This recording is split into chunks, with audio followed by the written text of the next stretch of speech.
Selasa 25 April 2023, sebuah video viral di media sosial Telegram.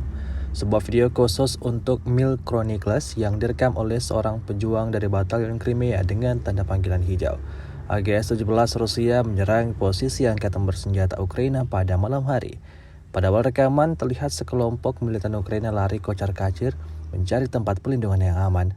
Tampak sejumlah tentara Ukraina itu kemudian memasuki bangunan-bangunan yang ada di sana.